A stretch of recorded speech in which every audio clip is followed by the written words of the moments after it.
Sophia Bennett had lived in the quaint town of Willow Creek her entire life. Nestled among rolling hills and bordered by a meandering river, the town seemed like a place time had forgotten. Its streets were lined with historic homes, their wraparound porches adorned with rocking chairs and hanging plants. The town square was a picture of charm, complete with a gazebo where local musicians played on summer evenings. To an outsider, Willow Creek seemed like the perfect place to build a life. Warm, inviting, and steeped in tradition. But Sophia knew that Willow Creek's idyllic surface often masked an unspoken truth. Beneath the town's friendly exterior lay an intricate web of societal expectations and quiet prejudices. These were not the loud, overt forms of racism that one might read about in history books, but the quieter, more insidious kind. It was in the way people smiled politely but kept their distance, in the exclusive invitations that never seemed to find their way to certain homes, and in the coded language whispered behind closed doors. Growing up, Sophia had learned to navigate these subtleties with grace.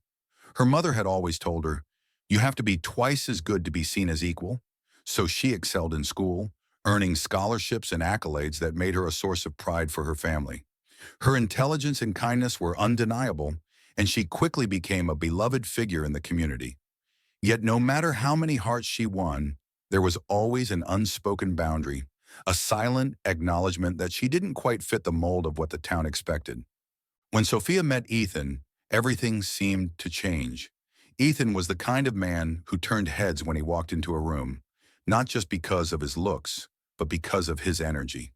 He was warm, confident, and deeply empathetic, with a laugh that could light up the darkest day. He came from one of Willow Creek's most prominent families, known for their influence and philanthropy. When Ethan fell in love with Sophia, it was clear to everyone that he was smitten. Their relationship had always been a source of quiet curiosity in the town. At first, people whispered about how unusual it was to see Ethan, a white man from such a well-known family, dating Sophia. But as time went on, their connection became undeniable. The way they looked at each other, the ease with which they moved through life together, it was clear that they were deeply in love. Many in the community accepted their relationship, but acceptance wasn't the same as celebration. There was always an edge of reservation in the way some people spoke to them, as if they were trying to make sense of a love that defied their expectations. When Ethan proposed, Sophia was overjoyed. He had planned the perfect moment, down to the last detail, and when he dropped to one knee, she didn't hesitate for a second before saying yes. The days that followed were a blur of excitement. They began planning their wedding, imagining a day filled with laughter, music, and the people they cared about most. For Sophia, it was a dream come true, a celebration of their love and the life they were building together.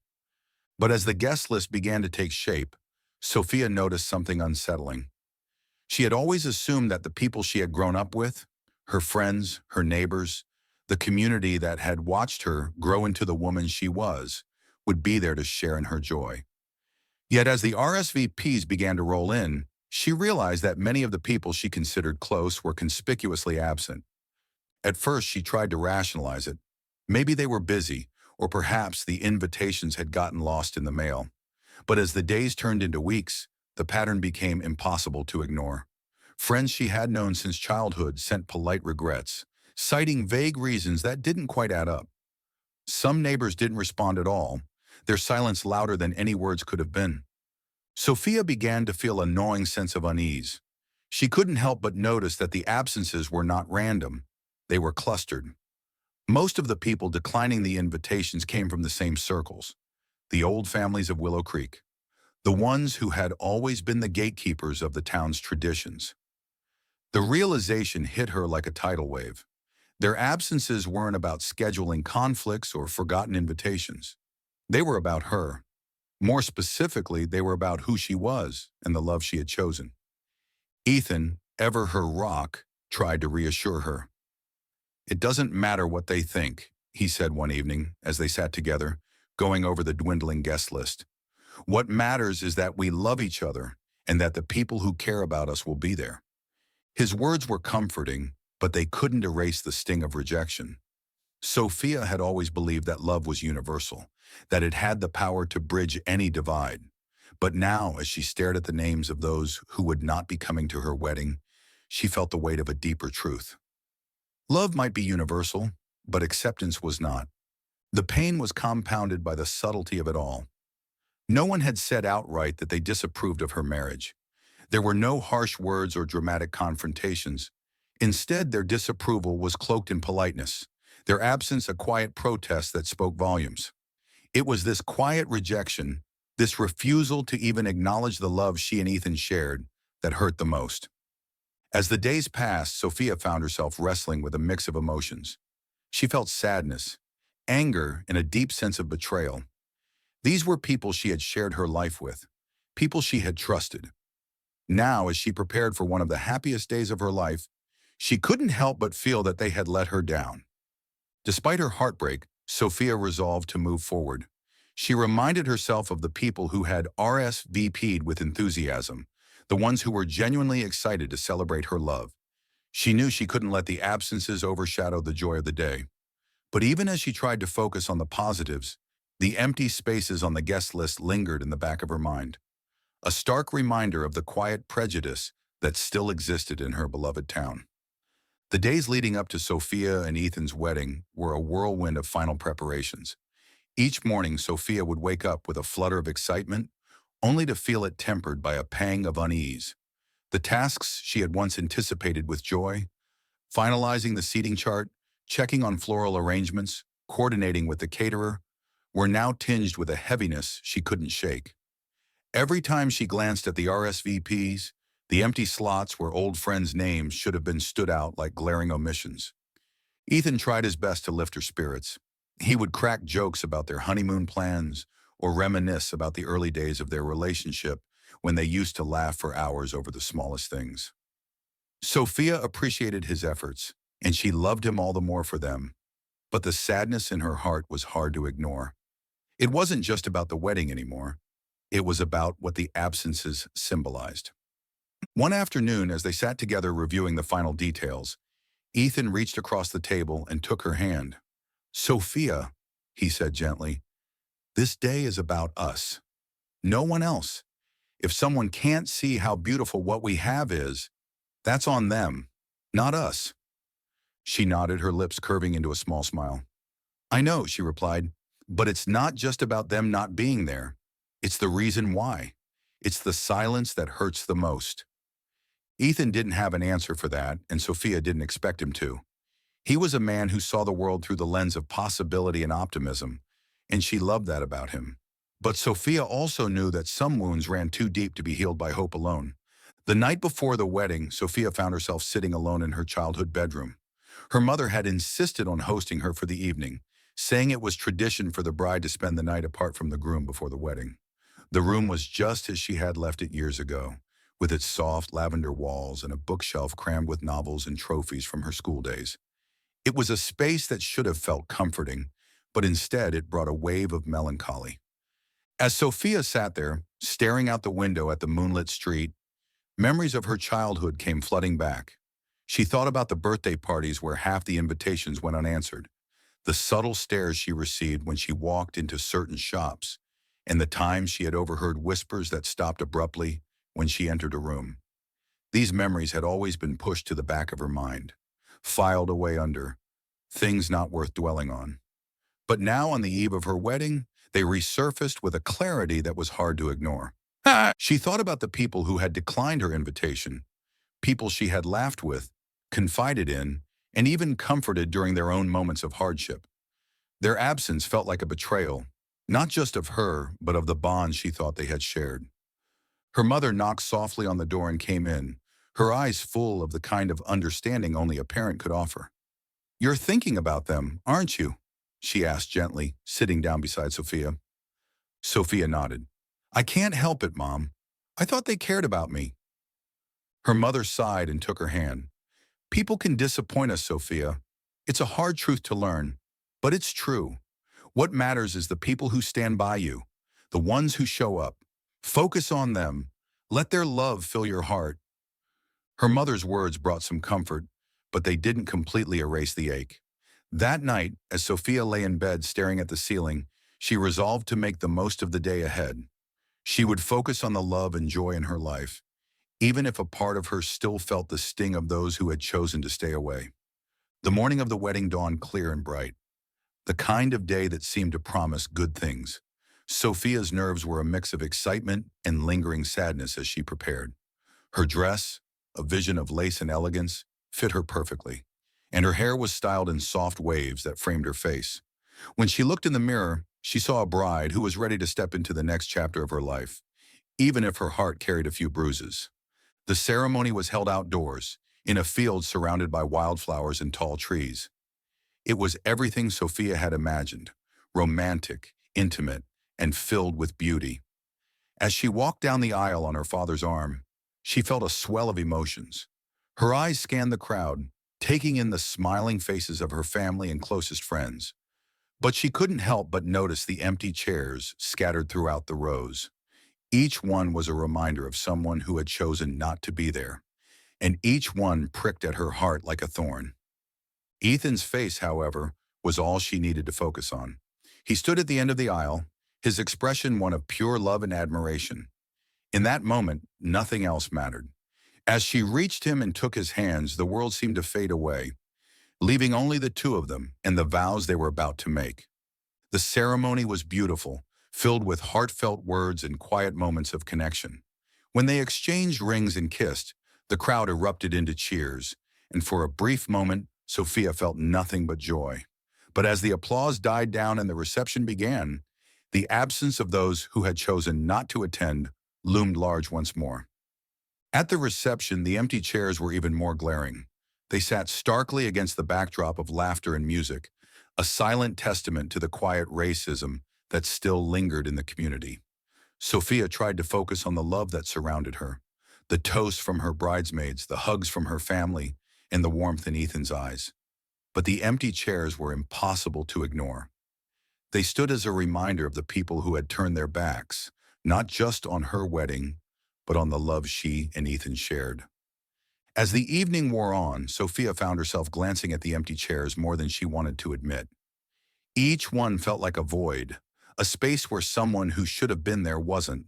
But then she looked around at the faces of those who had come, their smiles, their laughter, their unwavering support, and she realized something important. The people who mattered were here. Their love was enough. As the wedding reception unfolded, filled with laughter, music, and the clinking of glasses, Sophia's cousin Maya sat quietly at one of the tables, her eyes darting between the happy couple and the empty chairs scattered throughout the venue. Maya was a woman of action, someone who rarely let injustice slide without addressing it. The sight of those unoccupied seats gnawed at her. To her, they were more than just missing guests. They were symbols of a silent rejection that had tried to overshadow Sophia's happiness. Maya had always admired her cousin. Sophia's grace, intelligence, and resilience had inspired her since they were children. Watching her cousin navigate the subtleties of life in Willow Creek, a town steeped in unspoken biases, had taught Maya the importance of standing tall, even in the face of quiet opposition. But today, seeing those empty chairs against the backdrop of such a beautiful celebration, Maya felt a surge of anger she couldn't contain. It wasn't fair. Sophia deserved better. Ethan deserved better. Their love deserved better. She pulled out her phone and began scrolling through the photos she'd taken throughout the day. Each image seemed to tell a story. There was one of Sophia and Ethan exchanging vows under a canopy of twinkling lights, their faces glowing with happiness. Another captured the table settings, elegantly arranged with flowers cascading from the centerpieces. But the most striking image, to Maya, was one she hadn't intended to take. A wide shot of the reception area, showing the jubilant crowd dancing and laughing on one side, and the stark row of empty chairs on the other. Maya stared at the photo, her emotions swirling. It was beautiful and heartbreaking all at once. She could feel the weight of the moment captured within it, the celebration of love and the silent statement of absence. She knew she had to do something. Sophia had chosen grace in the face of this rejection, but Maya felt no obligation to remain silent. Her cousin deserved to have her story told, and Maya was determined to make sure people heard it. She began typing a post, her fingers moving quickly over the keyboard. "This is my cousin Sophia's wedding," she wrote. "It's a day filled with so much love, joy, and beauty. But there's a part of this day that shouldn't be ignored.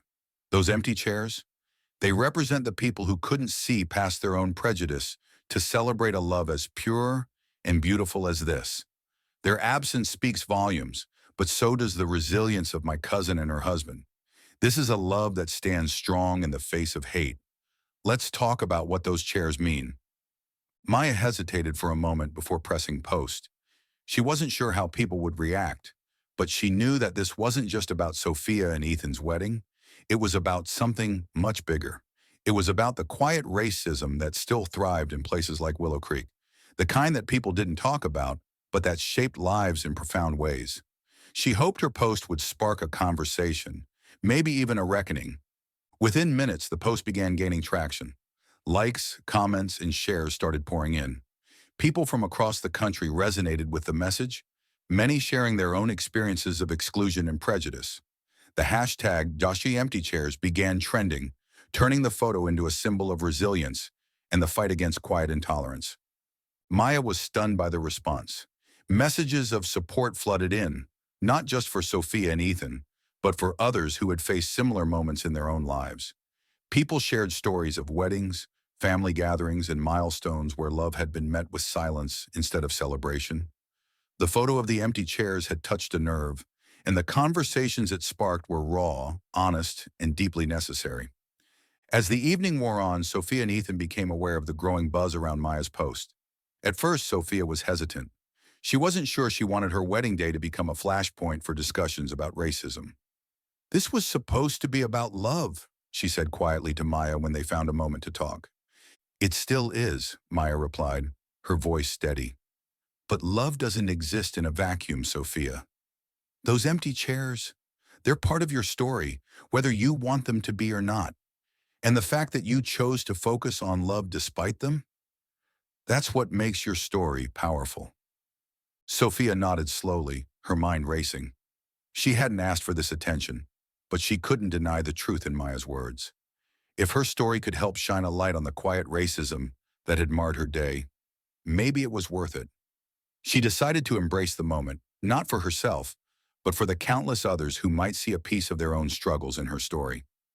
By the time the reception ended, the post had gone viral. National media outlets picked up the story, sharing the photo and the message behind it. People across the country were talking about the power of love, the pain of exclusion, and the importance of confronting racism in all its forms. What had started as a deeply personal moment for Sophia and Ethan had become a movement, one that resonated far beyond the confines of their small town.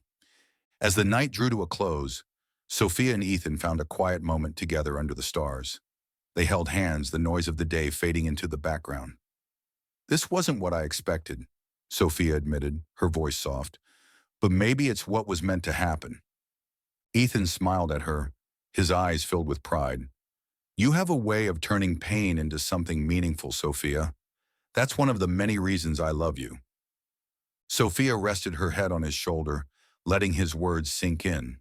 The empty chairs were still a painful memory, but they no longer felt like a defeat.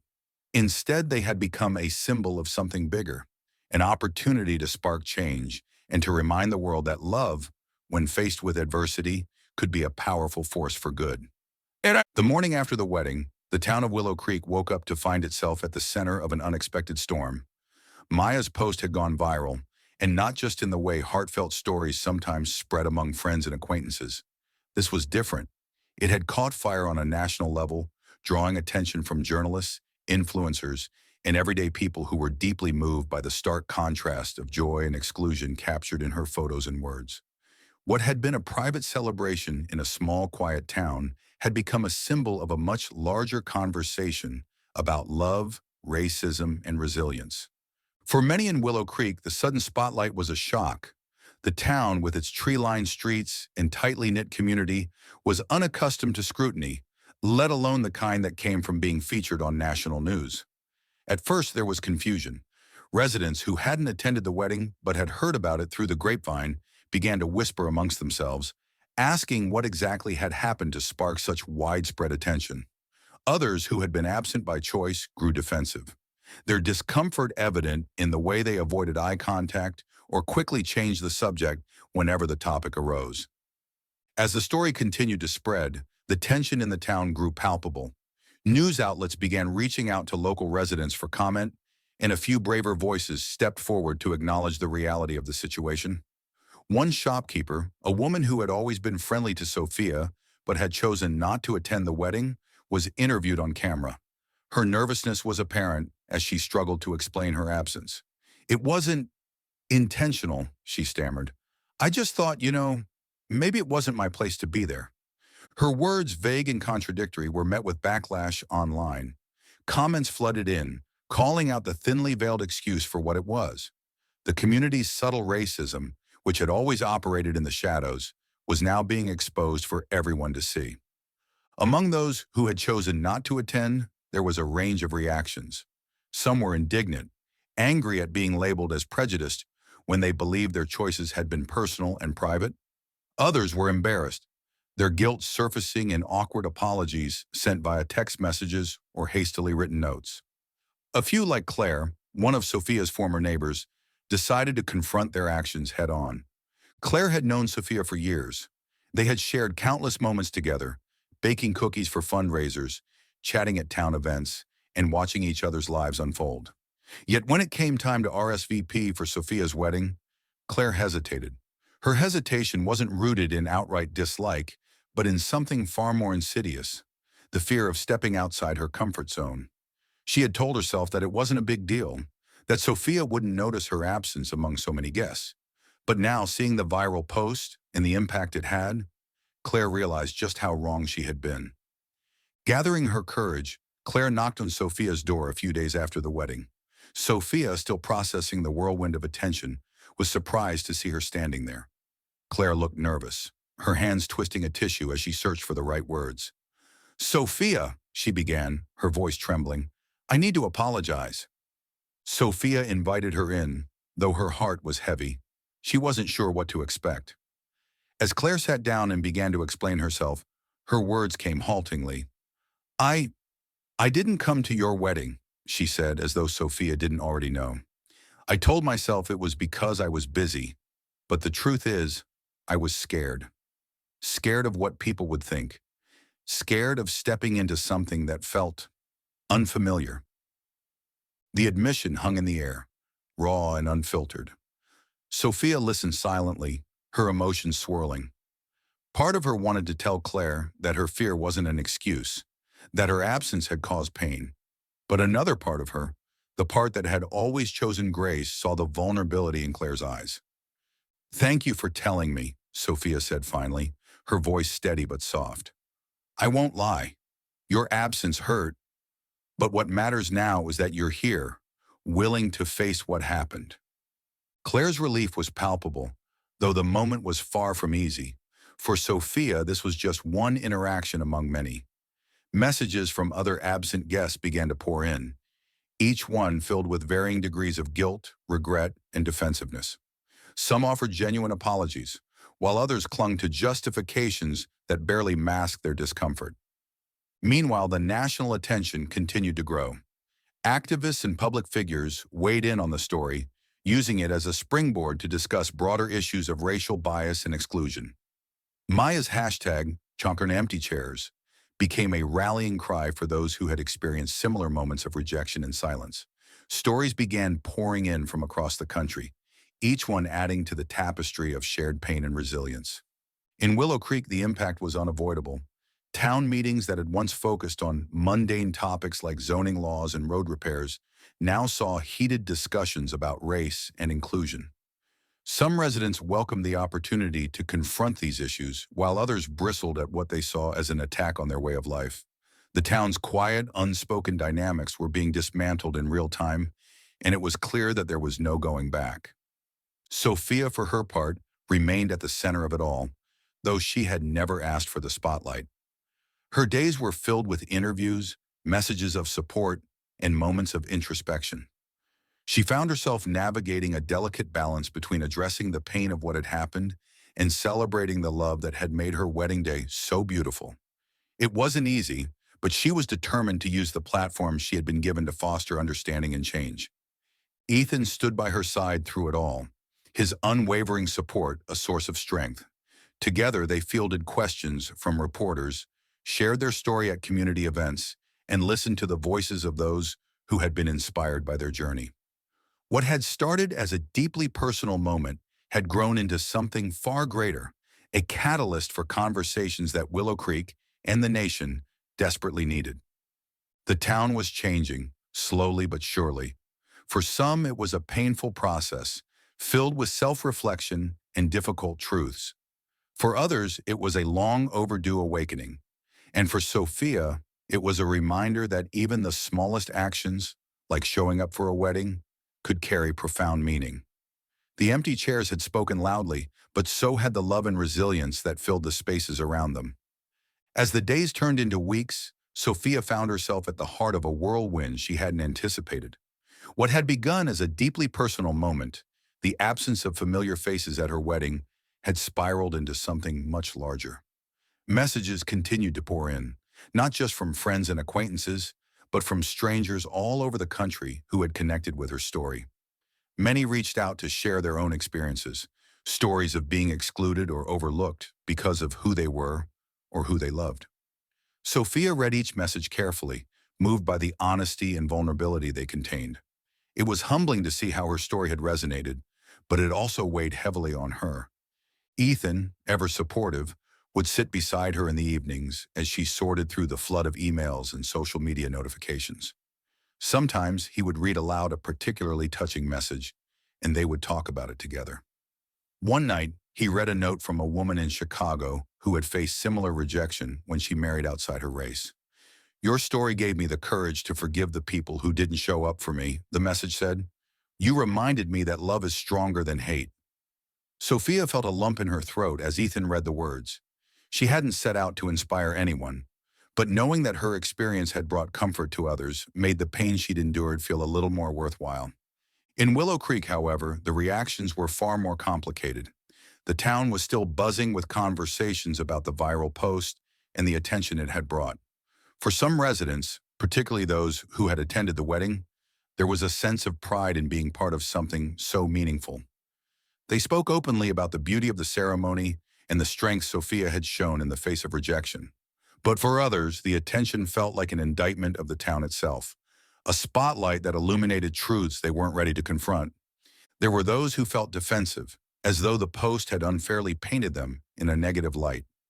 Small-town pride ran deep in Willow Creek, and many residents had convinced themselves that their quiet way of life was beyond reproach. They argued that the absences at Sophia's wedding were being blown out of proportion, that the national attention was unwarranted. Some even went so far as to suggest that Sophia and Maya should have kept the matter private, as though silence would have been a more palatable solution. Sophia heard these murmurs through the grapevine, and while they stung, she refused to let them derail her. She knew the conversations happening in Willow Creek were long overdue.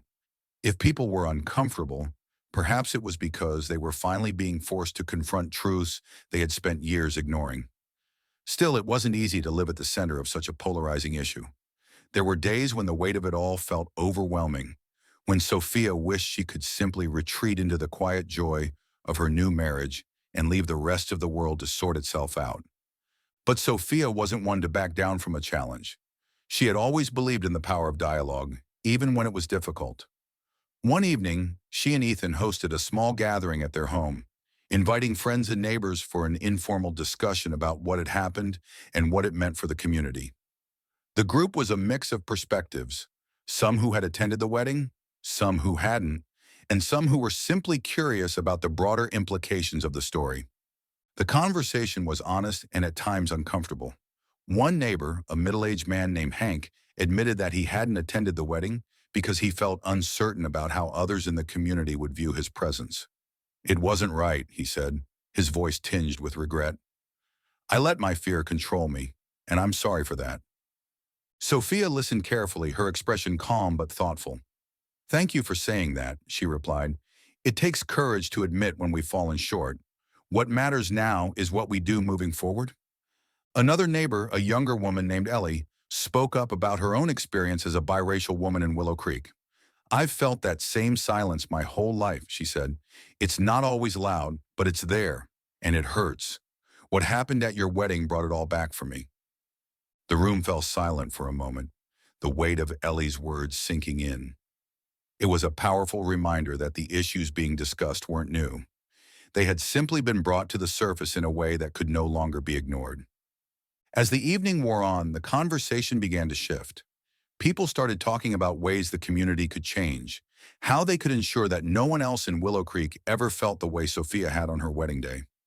Ideas ranged from organizing inclusive events to creating spaces for open dialogue about race and belonging. For the first time, Sophia felt a glimmer of hope that real progress might be possible. Beyond Willow Creek, Sophia and Ethan's story continued to inspire others. They were invited to speak at several events, sharing their experiences and the lessons they had learned. At one such event, held at a nearby university, Sophia stood before a packed auditorium and spoke about the power of resilience in the face of exclusion. "It's not easy to confront prejudice," she told the audience, her voice steady and filled with conviction.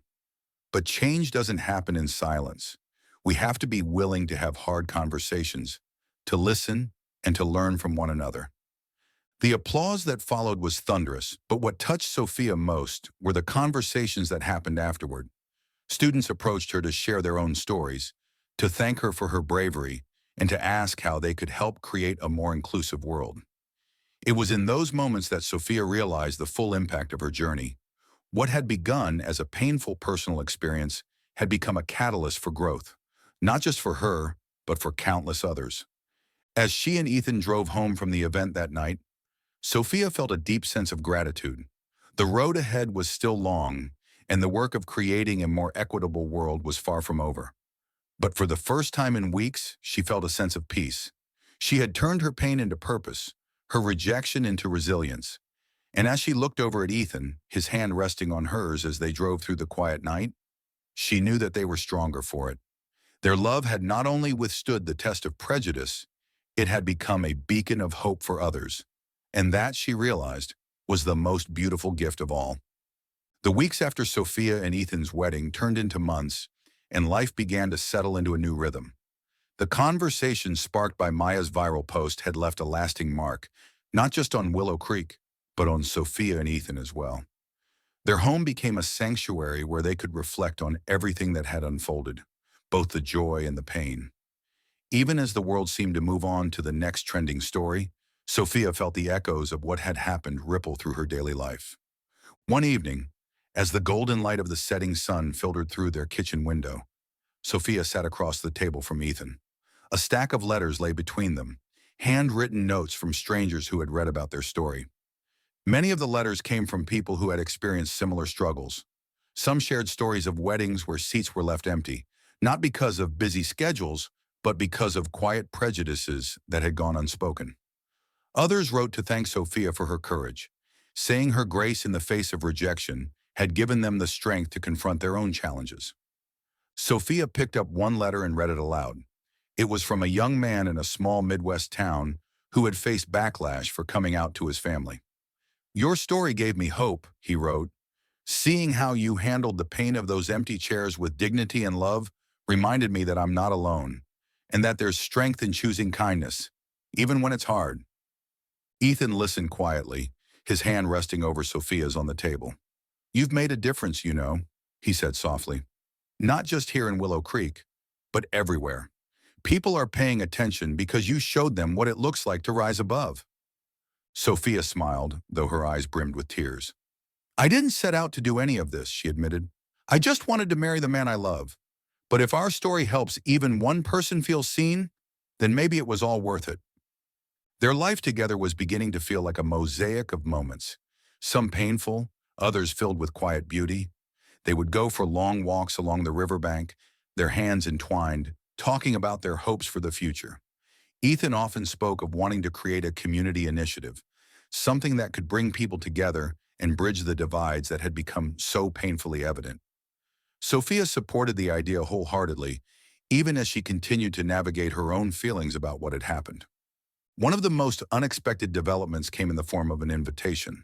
A well-known civil rights organization reached out to Sophia, asking if she would consider speaking at an upcoming conference on racial reconciliation. At first, the idea overwhelmed her. She had never seen herself as an activist or a public speaker, but Ethan encouraged her to consider it. You don't have to be an expert to share your story, he told her. Sometimes the most powerful thing you can do is speak from the heart. Sophia eventually agreed, and when the day of the conference arrived, she stood before a packed room, her hands trembling slightly as she adjusted the microphone. She began by sharing the story of her wedding, describing the empty chairs with a quiet, measured voice. But as she continued, her confidence grew. She spoke about the lessons she had learned, not just about prejudice, but about resilience, forgiveness, and the transformative power of love. What I've realized, she said, her voice steady and filled with conviction, is that the greatest strength we have is our ability to choose how we respond to pain. We can let it harden us, or we can use it to build something better. I choose to build. The audience erupted into applause, and as Sophia stepped off the stage, she was met with hugs and handshakes from people who had been deeply moved by her words. In that moment, she felt a profound sense of purpose, as though the pain of those empty chairs had been transformed into something meaningful, something that could ripple outward and create change. Back in Willow Creek, the community was beginning to change in subtle but significant ways. The conversations that had started after the wedding were continuing, not just in town meetings but in living rooms, churches, and schools. Sophia and Ethan began hosting monthly gatherings at their home, inviting neighbors to discuss issues of race, inclusion, and belonging. These gatherings weren't always easy. There were moments of tension, misunderstandings, and even tears, but they were a step toward building the kind of community Sophia had always hoped for. One of the most poignant moments came when a group of young people in the town approached Sophia with an idea. They wanted to create a mural in the town square, one that celebrated diversity and unity. The mural, they explained, would be a visual reminder of the lessons the town had learned and the journey it was still on. Sophia was deeply moved by their initiative and offered to help in any way she could. Over the course of several weeks, she worked alongside the young artists, painting side by side with them as they brought their vision to life. When the mural was finally unveiled, it was a breathtaking sight. It depicted a tree with branches stretching wide, each branch representing a different aspect of the community's identity. Interwoven among the branches were symbols of love, resilience, and hope. At the base of the tree, a small row of empty chairs had been painted, their starkness softened by the vibrant colors surrounding them. It was a reminder of where the town had been and a testament to where it was headed. As Sophia stood before the mural with Ethan by her side, she felt a sense of peace she hadn't known in months. The journey hadn't been easy, and there were still moments when the sting of those empty chairs lingered in her heart. But she knew now that her story was about more than loss or rejection. It was about the power of love to heal, to inspire, and to create change. Later that night, as she and Ethan sat together under the stars, Sophia reflected on everything that had happened. "Do you ever think about how it all started?" she asked, her voice quiet. Ethan nodded. "I do, and I think about how far we've come because of it.